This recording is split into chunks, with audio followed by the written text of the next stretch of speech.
ये पहला प्रश्न है आपका। ये बहुत ही महत्वपूर्ण प्रश्न है, ये 2016 में ये आ चुका है। तो क्या करना है, पहला प्रश्न क्या कह रहा है, अपने आसपास की किन्हीं 5 वस्तुओं के नाम। पहली बात, 5 वस्तुओं के नाम लिखना है, 5 पशुओं के नाम और 5 पक्षियों के नाम किस में लिखने हैं, संस्कृत में लिखने हैं।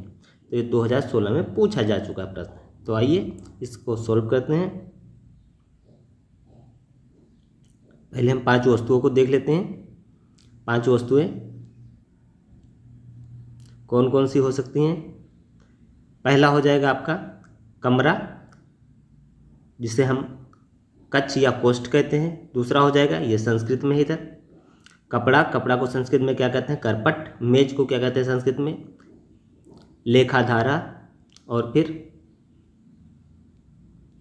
अगला देख लेते हैं, काजल को क्या कहते हैं, कलजलम। और जहाज को पोता बोलते हैं। तो ये 5 वस्तुओं के नाम हो गए संस्कृत में।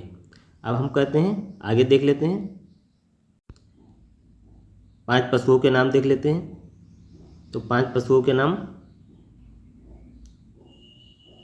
ये संस्कृत में हो जाएगा और हिंदी में। तो हमें संस्कृत में लिखना है। अश्व हो जाएगा पहला पशु, अश्व को हिंदी में घोड़ा कहते हैं। गज, गजा मतलब हाथी होता है। मृग, मृगा मतलब हिरण होता है। और वृषभ मतलब बैल होता है। तो ये आपके 5 पशु के नाम हो जाएंगे, जिसमें अज, अजा मतलब बकरा होता है। तो ये आपके 1 2 3 4 और 5, ये 5 संस्कृत में इसके नाम हो जाएंगे। ये पशुओं के नाम हो जाएंगे। आगे देख लेते हैं। अब हम लिखेंगे 5 पक्षियों के नाम। 5 पक्षियों के नाम। पहला हो जाएगा उल्लूका, उल्लूका मतलब उल्लू। कपोत, कपोत मतलब कबूतर। मयूरो, मयूरा मतलब मोर। और फिर वर्तिका मतलब बतख। और फिर पिका मतलब कोयल। तो ये आपके 5 पक्षियों के नाम हो जाए संस्कृत में। आगे देख लेते हैं अगला प्रश्न। अगला प्रश्न देख लेते हैं, काफ़ी महत्वपूर्ण प्रश्न है, 2016 में ये पूछा जा चुका है। क्या कह रहा है, निम्नलिखित शब्दों में से किन्हीं 6 शब्दों के नाम संस्कृत में लिखने हैं। घोड़ा, कुत्ता, बकरी, कोयल, चिड़िया, पेड़, तरबूज, लड्डू, अनार। इनमें से 6 शब्दों के नाम संस्कृत में लिखने हैं। तो आइए लिखते हैं इनको। घोड़ा को संस्कृत में अश्वा कहते हैं। कुत्ता को कुक्कुर या श्वान कहते हैं। बकरी को अजा कहते हैं। कोयल को पिका कहते हैं। चिड़िया को खगा कहते हैं। और पेड़ को वृक्ष कहते हैं। और तरबूज को कलिंगम कहते हैं। अनार को दाड़िमम कहते हैं।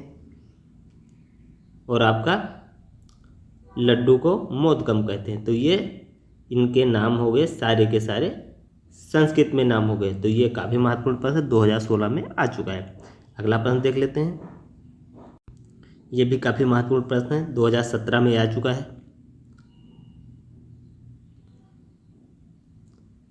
क्या कह रहा है, निम्नलिखित शब्दों के खगा, कुंजम, दायनम, गोधुम, सस्यजम, नकुल, पिपीलिका, अश्वत्थ, इनका क्या करना है, हिंदी में लिखना है नाम। तो आइए देख लेते हैं। खगा मतलब पक्षी हो गया। कुंजर मतलब हाथी हो गया। दाड़िम मतलब अनार हो गया। गोधुम मतलब गेहूँ। सस्यजम मतलब कमल। नकुला मतलब नेवला हो गया। और आपका पिपीलिका मतलब चींटी। अश्वत्थ मतलब पीपल। तो ये इनके नाम हिंदी में हो गए। इनका हिंदी अर्थ लिखना था। अब आइए चौथा प्रश्न देख लेते हैं। ये 2008 में पूछा जा चुका है।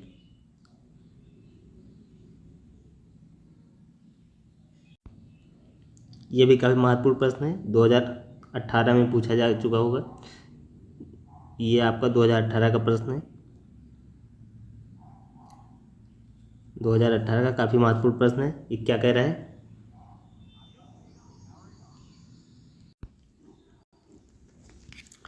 ये प्रश्न क्या कह रहा है? ये प्रश्न निम्नलिखित शब्दों के क्या करने हैं? हिंदी में लिखने हैं। पहला है गोधूम, तक्रम, द्रक्षा, कदलीफलम, द्विदलम, बदरीफलम, लोचनम और पक्का। इनके नाम क्या करने हैं? हिंदी में लिखने। तो आइए देख लेते हैं। गेहूँ, गोधूम मतलब गेहूँ। अगला हो जाएगा आपका तक्रम, ये आपका हो जाएगा मट्ठा या छाछ। द्राक्षा मतलब अंगूर हो जाएगा। कदली फलम मतलब केला। द्विदलम मतलब दाल हो जाएगा।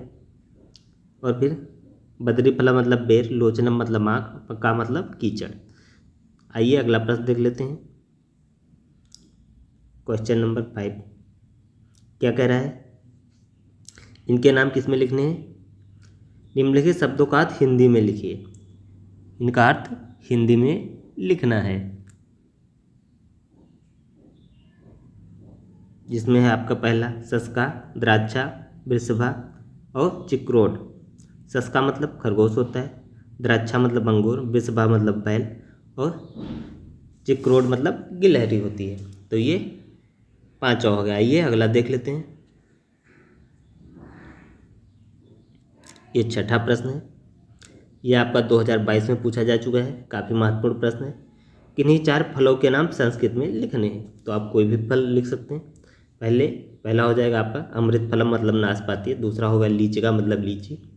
और फिर इमलिका मतलब इमली। और फिर नारिकेलम मतलब नारियल।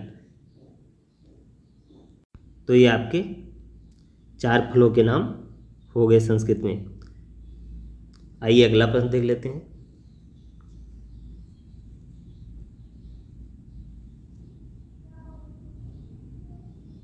अगला प्रश्न है संस्कृत भाषा की वर्णमाला में को कितने भागों में बांटा जा सकता है? यह 2022 का प्रश्न है। इसका उत्तर देख लेते हैं। विभाजन मुख्य रूप से 2 भागों में किया जाता है। पहला स्वर हो जाएगा, फिर व्यंजन हो जाएगा। ठीक है, आइए इनका व्यंजन का विभाजन देख लेते हैं। तो यहाँ पे स्वर 2 प्रकार के बांटे गए हैं। पहला हो जाएगा हर्ष स्वर, ये 5 प्रकार के होते हैं। इसमें आपका हो जाएगा छोटा, छोटी, छोटा री और लिरी हो जाएगा। दीर्घ स्वर ये आपके 8 प्रकार के हैं। बड़ा, बड़ी, बड़ाओ, री, ए, आए, ओ, आओ। व्यंजन को भी आपको 3 भागों में बांटा गया है। आसपास व्यंजन ये 25 होते हैं। ये हो गए आपके क, ख, ग, घ। यहाँ से हो गए आपके 25। अंतस व्यंजन ये दूसरा, ये 4 प्रकार के होते हैं, जिसमें या, रा, ला, हुआ। और फिर आपका ऊष्म व्यंजन ये सा, सा, सा और ये आपका हा हो जाएगा। तो ये आपके हो जाएंगे ऊष्म व्यंजन। आइए अगला प्रश्न देख लेते हैं। ये भी काफ़ी महत्वपूर्ण प्रश्न है। ये महसो सूत्र लिखिए।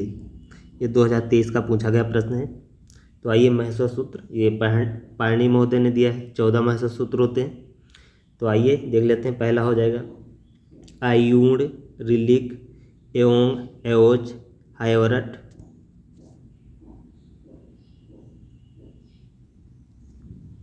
लड़, यमगणनम, जभय, घड़धस, जबगड़दस, खापच, छठत, चटतव। ये आपका हो जाएगा कपय, सर और फिर ये 14 हल हो जाएगा।